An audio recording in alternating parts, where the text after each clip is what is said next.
We have now the pleasure of speaking with the CEO, the Chief Executive Officer of TMSN Limited, in person of Ms. Tinuade Awe. It's great to have you join me and, of course, draw from your wealth of experience in positions of leadership. But what would you say are some of the key structures that you have found very effective in institutionalizing leadership development within your organization? Thank you very much. It's a real pleasure to be here. I think among the key structures, the first thing is your talent recruitment function, and the way that it has to be policy driven to the strategy of the organization. So you have to know what you're looking for, and what you're looking for is derived from your strategy.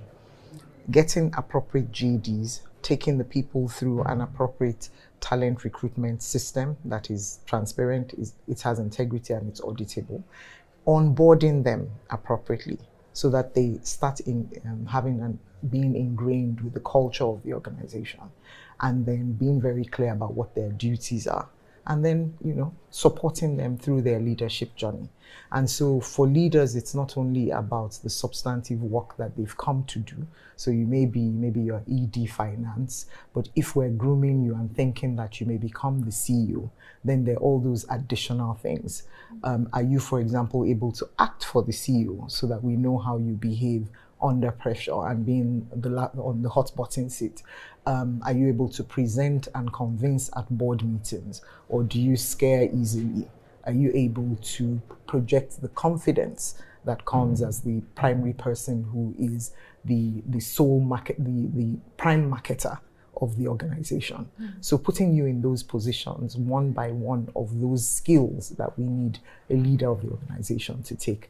And it has to be process driven, not based on, the CEO remembers Mr. X today, so he will call Mr. X. No, it's the grooming of Mr. X, the grooming of a bench that includes Mr. X and other similarly situated people to take over.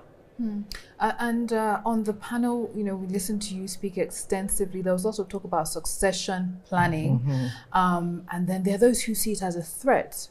How can you make sure, or how can the boardroom and leadership ensure that succession planning is not seen as a threat, but as a strategy for continuity? All those organizations that are centuries old, 400 years old, 200 years old, if the people that were running them saw the organizations, saw other people as threats, they wouldn't be here today. Because the whole idea of going to get a license to be incorporated is the fact that you recognize that after yourself, there will be others. And so it starts with the culture of the organization. What type of culture does the board curate in the organization? Is it one that the board itself is saying, none of us is going to be here forever? Let us do what we have to do now, do it well, and ensure that this organization is here for the long run. So that culture is number one. I always say, because a company is not a family, you have to curate its culture. It doesn't happen by osmosis. And how do you create a corporate culture? You do it through policies, you do it through procedures, you do it through ensuring that processes are followed. And so, that's just what you do. You just ensure with policy, with process, with procedure, that there is a culture within the organization.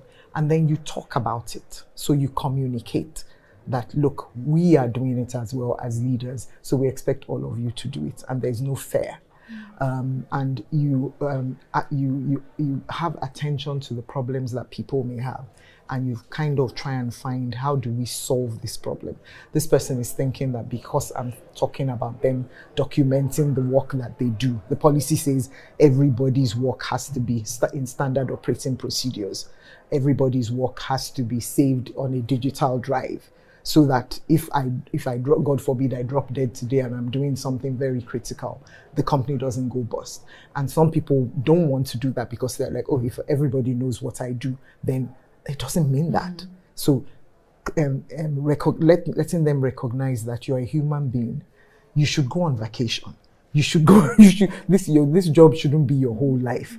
And in order to do that, we need to have other people who can step into your shoes and make it easy for them to step in by documenting what you do, by having a maker-checker system, where you do and then somebody else reviews. So there's so many things that in an organization you can use to curate that culture, but you also have to communicate the culture and deal with those problems. Don't ignore them. Leaders have emotional intelligence for people to recognize when people are frightened, when people are concerned, and they deal with it head on by communication. Right, communication being key. Yes. I think I heard someone say communicate early, frequently, and there's one more. Consistently. Yes. So speaking of succession, there are those who still hold that belief that you need to keep it within the family, right?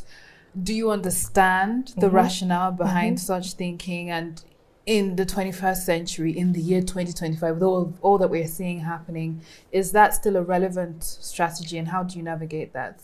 I think if you have a desire to keep it within the family, then you can take steps to get your desire done. But you have to understand that the family is made up of human beings, and managerial skill, leadership skill is not inherited through our blood veins. So just because somebody is your child, they have their own dream too. And you had a dream, you built something.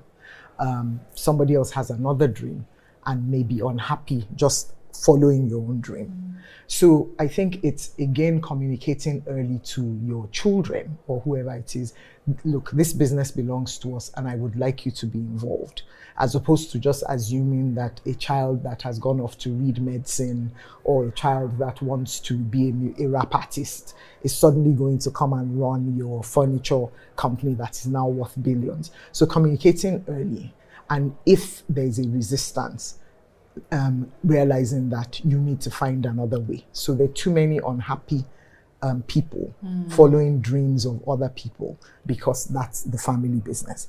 I think now if you do find that your children want to, all well and good, take them through the management and leadership system. Don't bring a child just because they've finished as a doctor to come and be ED over everybody. You will have a problem, because the people who've been there with you all along will be like, I cannot worship the Father, translated in our languages, I can't worship the Father and now come and worship the Son who was coming here and playing after school, after creche, and now that's supposed to be my leader. So you have to be sensitive to that. And I think one of the things that people now do, family businesses now do, is that they recognize that they must be professionalized. How do you get professionalized? You have a family constitution.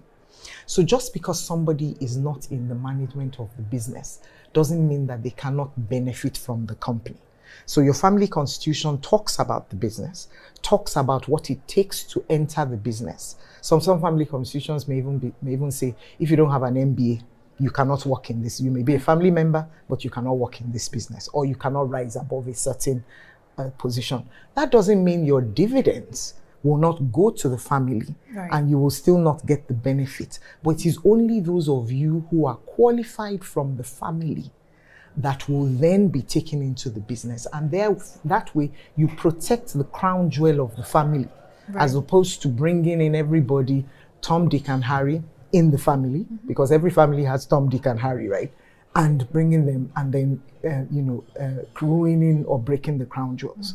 So there are ways that this can be done. But I think the first thing is communicating and not assuming. Right. When you communicate, listen. If the person doesn't want it, don't force it. If they want it, give them all the support like you would do any other employee. And lastly, use the auspices of a family constitution to ensure that the crown jewel that the business is not ruined by demands from the family or all of those things. There will be a proper communication between the family and the business when you set up that that family constitution and all the processes that go with it. And ensure they pass through the system. Exactly. Yes. All right. Speaking now on issues of partnership, how can CEOs foster collaboration between the board and management to make succession plans actionable and measurable? Okay. So first of all, succession planning is a duty of the board. And but because the board is not in the company all the time, as it shouldn't be, because it's not management, it has to be, succession planning has to be a partnership with the management led by the CEO. But I call it a position of senior partner and junior partner, the CEO being the junior partner. So the senior partner sets the policy, sets the the strategy in collaboration with the management. What are some things that management can do? You can bring the research that underpins the decision that will be made. You can make recommendations without insisting or being obnoxious about the fact that the board may or may not take your recommendation, or may even decide that they don't want your recommendation, they want something else. Because again, it's that succession planning duty for the board, for the executive management, senior management, and key man risk positions is a board duty. So apart from research and making recommendations, you can implement when you are supposed to implement. So if, for example, the board says, I want to hire a consulting firm to help me with talent recruitment, and I want that talent to be recruited within a month, you know that immediately you leave the board meeting, you need to send out the RFP. Right. To get those people, get them to give them the brief and everything. All of those kinds of things are the ways that you can help the board.